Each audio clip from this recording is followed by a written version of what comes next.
Good evening, my dear students. Today I am here again, Pradeep Saha, a teacher in English, to give you or to teach you some solution on voice change. In the first day, I taught you active voice, passive voice, and quasi-passive voice. Now I am giving you some special problems on voice change regarding interrogative sentence and cognate object problem. Interrogative sentence. There are so many types of interrogative sentence. তো বলি rule number 1, কিছু interrogative sentence আছে যে সেন্টেন্সের মধ্যে দিয়ে order, request, advice অর্থাৎ আদেশ, অনুরোধ, উপদেশ এই সব প্রকাশ পায়, এইসব ভাব প্রকাশ পায়। সেই ক্ষেত্রে মূল যে ভয়েস চেঞ্জ শিখিয়েছিলাম rule, subject object, object subject, B PP by first পার্টেতে সেই ফর্মুলাটাই থাকবে, কিন্তু যেহেতু এগুলো স্পেশাল কেস সেই জন্য ওই ফর্মুলা মাথায় রেখে, মূল প্রবলেমটা মাথায় রেখে এই অর্ডার, রিকোয়েস্ট, অ্যাডভাইস যখন যেটা থাকবে সেই অনুযায়ী কয়েকটা একটা দুটো করে আমি প্রবলেম সলভ করে গেছি। বাকি ক্ষেত্রে একই রকম হবে। একটা এক্সাম্পল, ওপেন দ্য ডোর, দরজাটা খোলো। এটা যদি আমি অর্ডার মনে করি,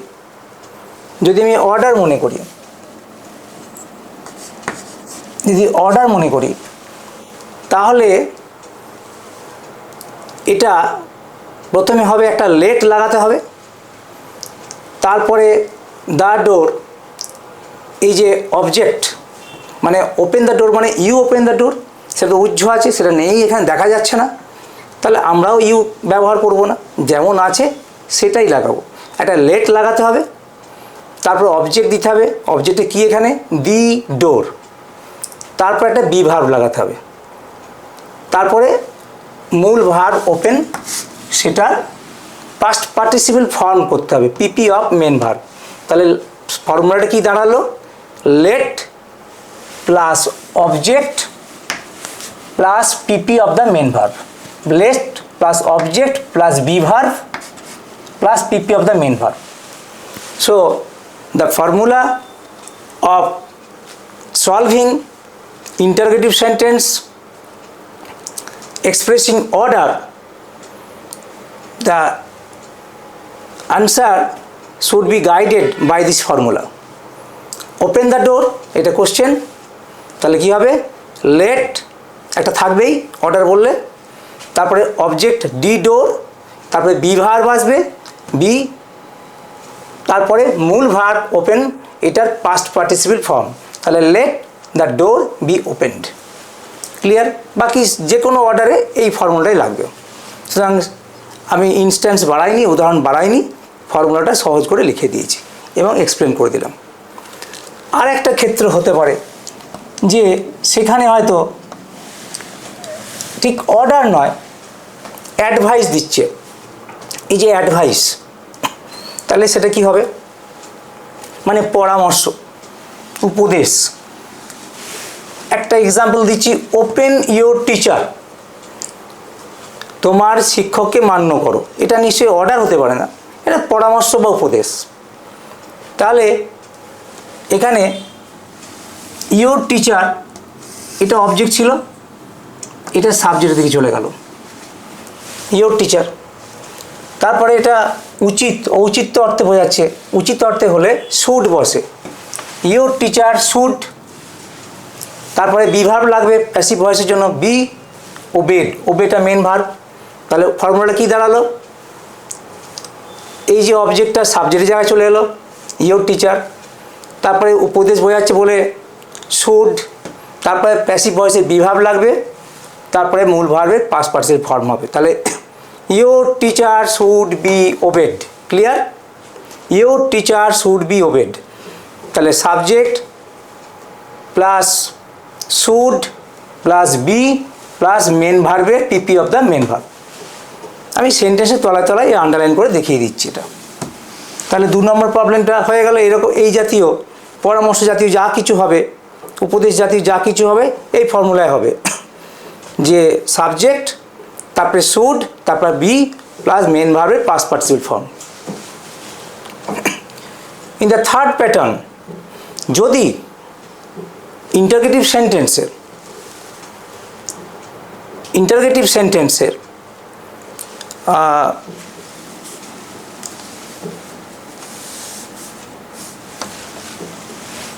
it should be imperative.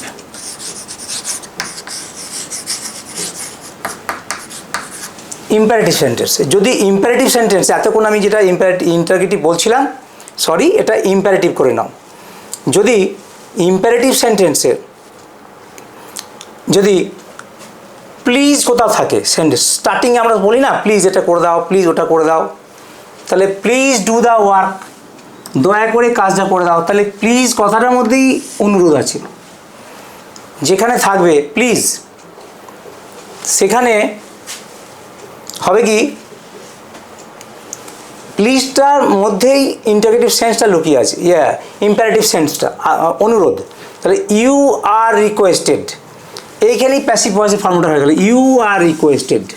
এবারে যে কাজটা করতে বলছে, কী করতে বলছে, ডু দ্য ওয়ার্ক, মানে একটা টু লাগবে, to do the work. Please থাকলে ইউ আর রিকোয়েস্টেড, তারপরে টু, তারপরে ডু, তারপরে যে কাজটা, ইউ আর রিকোয়েস্টেড টু, তারপরে you are requested to give me a glass of water, you are requested to give me your pen. এরকম অজস্র উদাহরণ আছে। এবং উদাহরণ না বাড়িয়ে আমরা ফর্মুলায় আসি। আমি ফার্স্ট পার্টে এটা বলতে গিয়ে একটা ভুল বলেছিলাম, সরি। এটা ইন্টারগেটিভের জায়গায় তোমরা করে নেবে ইম্পারেটিভ। ইম্পারেটিভ আদেশ, অনুরোধ, পরামর্শ, আর এটা অনুরোধ হলো। এই 3 ধরনের বাক্য আমি একটা করে উদাহরণ দিয়ে এখানে ক্লিয়ার করার চেষ্টা করলাম। এবার আসছি আমরা ইন্টারগেটিভ সেন্টেন্স, INTERROGATIVE,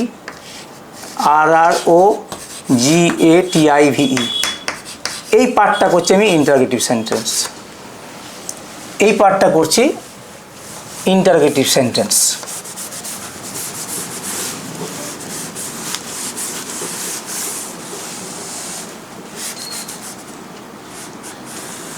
আগের পার্টটা ইন্টারগেটিভের জায়গায় ইম্পারেটিভ হওয়া উচিত ছিল, সেটা করে দিয়েছি।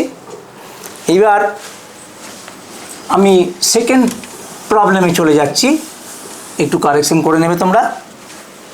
এবার আমরা আসছি ইন্টারগেটিভ সেন্টেন্স। ইন্টারগেটিভ মানে হচ্ছে জিজ্ঞাসাবোধক বাক্য। দেখো, আমরা জিজ্ঞাসাবোধক সবসময় যে একই প্যাটার্নে করি তা নয়। আমরা জিজ্ঞাসাবোধক সচরাচর 2 ধরনের কোশ্চেন করি। একটা কোশ্চেন হচ্ছে WH কোশ্চেন দিয়ে, মানে তুমি কোথায় যাবে, তোমার বয়স কত, তুমি কিভাবে এলে, এই কোথায়, কিভাবে, কত, কেন, কি, এগুলো সব W আর H দিয়ে প্রশ্নগুলো শুরু হয়। হুইচ, হোয়াট, হাউ, এটসেট্রা, এগুলোকে বলা হয় WH কোশ্চেন। তো WH কোশ্চেনের ইন্টারগেটিভ সেন্টেন্স আমি এখানে উদাহরণ দিয়েছি। দেখো যে এই WH question, who gave you ice cream, who gave you ice cream, কে তোমাকে আইসক্রিম দিয়েছে। তাহলে এই হুটাই এখানে সাবজেক্ট, এই পার্টটা আমি পরে আসছি। এই হুটাই এখানে subject, who gave you ice cream. তাহলে তো হুটা আর আইসক্রিমটা এখানে অবজেক্ট, কিন্তু প্রশ্নটা তো জিজ্ঞাসাবোধক। তাহলে কার দ্বারা তোমাকে আইসক্রিম দেওয়া হয়েছে, তাহলে আমাকে মনে মনে ভাবতে হবে আসলে হুটা মানে রাম গেভ ইউ আইসক্রিম, এরকম যদি ভেবে নিই, এক্স গেভ ইউ আইসক্রিম, তাহলে কি হবে, তাহলে বাই হুম, কার দ্বারা, তাহলে বাই রাম আমরা করতাম।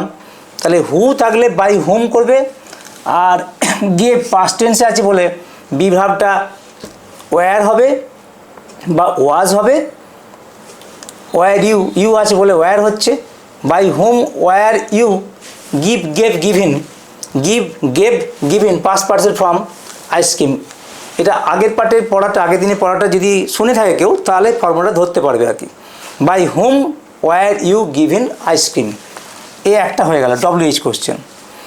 আর একটা হচ্ছে যে আরেকটা দিয়েছি আর কি, how did you do it, তুমি এটা কিভাবে করলে, তাহলে হাউ কীভাবে করলে এটা WH কোশ্চেন। তাহলে এটা পাস্ট টেন্স আছে, পাস্ট ইনডিফিনাইট টেন্স, তাহলে বি ভার্বটা ওয়াজ হবে। তাহলে হাউ ওয়াজ ইট, ইটটা এটা সামনে চলে এলো, how was it, do did done, আর বাই বি ভার্ব এরপরে do did done by you, how was it done by you, জিজ্ঞাসাবোধক চিহ্নটা মানে নোট অফ ইন্টারোগেশনে দিতে হবে। এটা হচ্ছে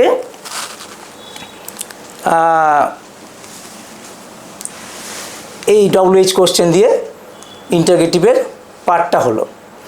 আর একটা যেটা আমি প্রথমে বলার জায়গায় দ্বিতীয় বলবো আর কি, সেটা হচ্ছে যে এটা এখন মুছে দিচ্ছি। এই পার্টটা দেখো তোমরা। আরেকটা আছে ইয়েস নো কোশ্চেন, অর্থাৎ কিছু WH কোশ্চেন ছাড়াও কিছু কোশ্চেন আছে যেগুলো দিয়ে জিজ্ঞাসাবোধ করা যায়। যেমন তুমি কি স্কুলে যাবে, তাহলে এই প্রশ্নের উত্তর কী হতে পারে, হ্যাঁ অথবা না।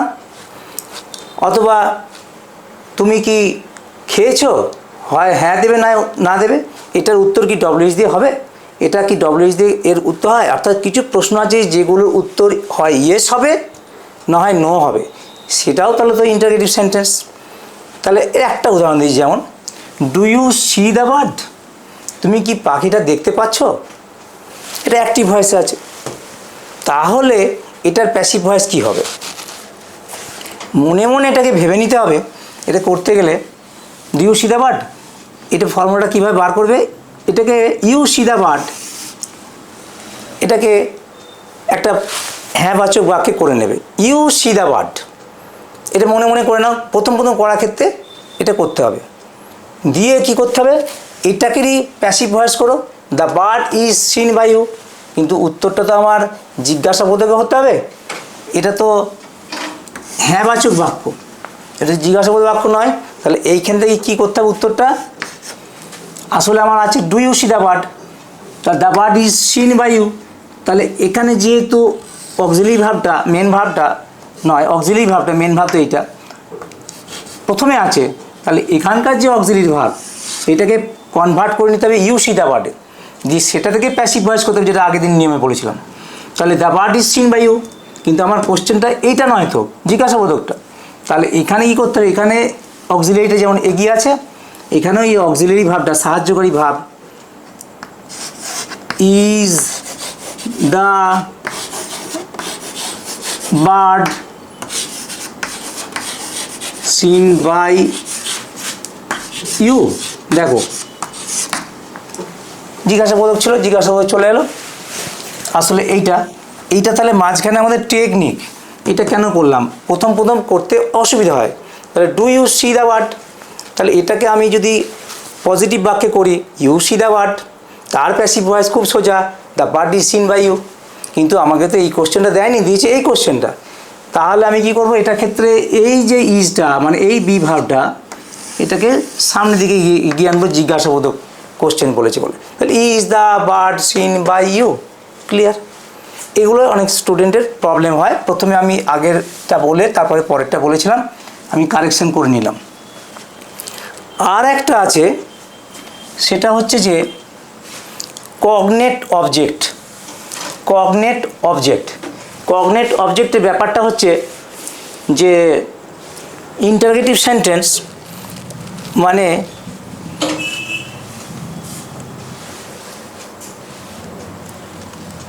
সেটা এই জায়গাটা আমি মুছে দিয়ে দেখাচ্ছি তোমাদের। কিছু ইংরেজি সেন্টেন্স আছে খুব পিকুলিয়ার টাইপের, এটা কগনেট অবজেক্ট দিয়ে কিছু প্যাসিভ ভয়েস করা যায়। তাহলে কগনেট অবজেক্টে কি আগে লিখি,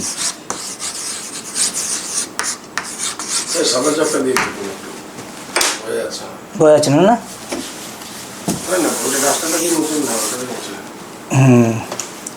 এটাই লাস্ট। কগনেট অবজেক্ট, ব্যাপারটা হচ্ছে কিছু কিছু ভার্ব আছে সেইখান থেকে নাউন তৈরি হয়। ওই বাংলায় ধাতু প্রত্যয় এরকম ব্যাপার আছে, সেই রকম জিনিসটা একটা ভার্ব থেকে একটা নাউন তৈরি হয়ে যাচ্ছে। কীরকম একটা উদাহরণ দিচ্ছি তাহলে বুঝতে পারবে। যেমন রান, রান থেকে নাউন হচ্ছে রেস। যেমন ফাইট, ফাইট থেকে নাউন হচ্ছে ফাইটই হয়। এই দুটো মাত্র উদাহরণ দিলাম, আরও অনেক আছে। তাহলে রান দৌড়ানো, রান দৌড়, এই দৌড় জিনিসটাকে এটাতে নাউন হয়ে গেল।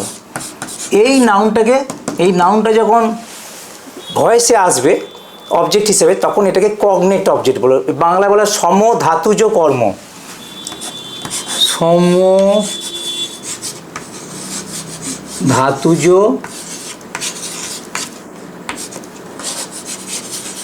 কর্ম, বাংলা আছে ব্যাকরণেতে। এই ফাইট মানে যুদ্ধ করা, তাহলে এইটা ভার্ব, এইটা ভার্ব, এই ফাইটটা আবার নাউন। ফাইট মানে যুদ্ধ করা, আর ফাইট মানে যুদ্ধও হতে পারে, তাহলে এটাও সমধাতুজ কর্ম। তাহলে এই কথাটা অবতারণা করলাম কেন? অবতারণা করলাম এই কারণে যে এই ধরনের কিছু প্যাসিভ ভয়েস একটু পিকুলার টাইপের হয় আর কি, সংখ্যায় খুব বেশি নেই, তবে আছে। আমি বোর্ডটা পুরো লিখে ফেলেছিলাম বলে তোমাদের হয়তো মনে হতে পারে যে পরপর পরপর হচ্ছে, এটা এটা পরে এটা, আমি এই জন্য ভেঙে ভেঙে লিখেছি, মুছে মুছে করছি কাজটা। আমি এই দুটো উদাহরণ দিচ্ছি। একটা এক্সাম্পল দিচ্ছি, হি র্যান, ভালো করে দেখবে, এ রেস, এটা একটা সাবজেক্ট, এটা একটা সেন্টেন্স। সে একটা দৌড় দৌড়াইলো। কি দৌড়াইলো? দৌড়। তাহলে রান থেকে র্যান পাস্ট টেন্স হচ্ছে রেস, তাহলে এইটা নাউন, এইটা ভার্ব, তাহলে এই অবজেক্টটাকে বলছে কগনেট অবজেক্ট। Cognate object. পরেরটা আমি আলাদা করে লিখবো না, একটাই দেখিয়ে দিচ্ছি, পরেরটা বলে দেবো। হি র্যান এ রেস, তাহলে কী হবে? আমাদের প্যাসিভ ভয়েসের ফর্মুলা অনুযায়ী এটা গোটাটা একটা নাউন ফ্রেজ, তাহলে এখান থেকে উত্তরটা কী হবে? এ race was ran run run, run ran run, তাহলে পাস্ট পার্টিসিপল ফর্ম হচ্ছে রান, নিয়মে হচ্ছে দেখো, তাহলে এইটা নাউন, এই কগনেট অবজেক্টের সাবজেক্ট হয়ে গেল রেস, এটা সাবজেক্ট হয়ে গেল। ওয়াজটা বিভার, পাস্ট টেন্স আছে র্যান, তাই ওয়াজটা বিভারটা ওয়াজে হলো। Ran run, run ran run, এটা PP of the main verb. By him, একদম সাধারণ যে ফর্মুলা প্রথম দিনে বলেছিলাম সেই ফর্মুলাটা কাজে লেগে গেল, কিন্তু এইটা অনেক ঘাবড়ে যায়। হি র্যান এ রেস, এর মানেটা কি? তার মানে a race was run by him. আচ্ছা, তাহলে এই ফাইটটা দিয়েছি যখন, আমি ফাইটটা আর একটা করে দিই। হি ফট এ গুড ফাইট, সে একটা দারুণ লড়াই দিয়েছিল, সুন্দর লড়াই দিয়েছিল। হয় না অনেক সময় খেলাতেই হোক, যুদ্ধের ক্ষেত্রেই হোক, একটা লড়াই দেয়, তাহলে এইটা ভার্ব ফট, কিন্তু এটা নাউন। এটা কিন্তু আর ভার্ব নয়, এই মানে ফাইট ভার্ব থেকে পাস্ট টেন্স এটা আছে, থেকে ফাইট নাউন হয়ে গেল। এইটা হলো ভার্ব, এটা হলো নাউন, ওই একই ফর্মুলায়। তাহলে গোটাটাকে আমি ধরে নিই, গোটা ফ্রেজটাকে, এ গুড ফাইট, এইটা হয়ে গেল সাবজেক্টের দিকে চলে এলো। এ গুড ফাইট ওয়াজ ফট, ফর্মুলা সেই একই রইল, by him, by a good fight was fought by him. So I think I have completed all the phases, all the sections of voice change. by giving some examples, and I have elaborately explained how to do it with some easy formulas. You just practice, তুমি অভ্যাস করো, ভাবার চেষ্টা করো ফর্মুলাগুলো কীভাবে প্রয়োগ হচ্ছে ভাবো, তা দেখবে খুব ইজি লাগবে, ভয়েস চেঞ্জ করতে আর ভয় লাগবে না। পরিশেষে বলি, এটাই আপাতত শেষ ভয়েস চেঞ্জ নিয়ে। আমাদের ইউটিউব চ্যানেল, আমাদের ফেসবুক চ্যানেলে এবং তোমরা এগুলো দেখবে এবং ফিডব্যাক দেবে, কমেন্ট দেবে, সাবস্ক্রাইব করবে, আর তোমাদের কোনো প্রশ্ন থাকলে রাখবে, কোনো মতামত থাকলে জানাবে, তাহলে ভবিষ্যতে ক্লাসগুলো পড়াতে আরও অনেক সুবিধা হবে। পার্থপ্রতিম দেবনাথ স্যারের আহ্বানে এই ক্লাসগুলো আমরা খুব ভালোভাবে করছি। উনি নিরন্তর ভাবেন কিভাবে আরও ইনোভেটিভ পড়ানো যায়, কিভাবে আরও উন্নত করা যায় ব্যবস্থাগুলোকে। আমাদের হয়তো কিছু দোষ ত্রুটি থেকে যাচ্ছে, সেই দোষ ত্রুটিগুলো তোমরা ক্ষমা সুন্দর দৃষ্টিতে দেখবে এবং আমাদের পরামর্শ দেবে, আর ওনার প্রচেষ্টাকে সফল করার চেষ্টা করবে। নিয়মিত এই ক্লাসগুলো ফলো করো। আমি এই ভয়েস চেঞ্জ চ্যাপ্টারটা আজকে ক্লোজ করলাম 2 দিন নিয়ে। পরপর আগের দিনে পড়াটা ভালো করে দেখবে, তারপরে আজকেরটা দেখবে, তবেই কিন্তু এটা সহজ লাগবে। না হলে এইটা আজকেরটা শুধুই দেখো, তাহলে কিন্তু ভালো লাগবে না। আগের দিনে যে মূল ফর্মুলাগুলো দিয়েছিলাম সেগুলো লিখে দিয়েছিলাম, সেগুলো কাজ করে দিয়েছিলাম। আরও কিছু স্পেশাল কেস ছিল, সেই স্পেশাল কেসগুলো আজকে করলাম। আজকে স্পেশাল কেস কী হলো তাহলে?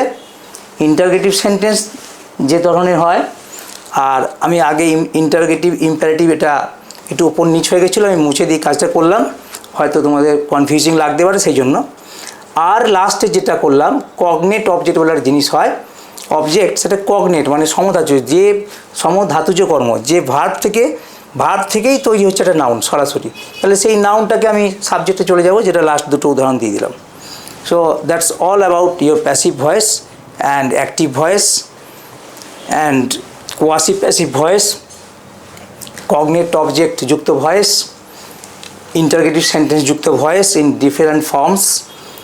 এগুলো তোমরা ভালো করে দেখো, আশা করি ভালো লাগবে। Thank you, good night.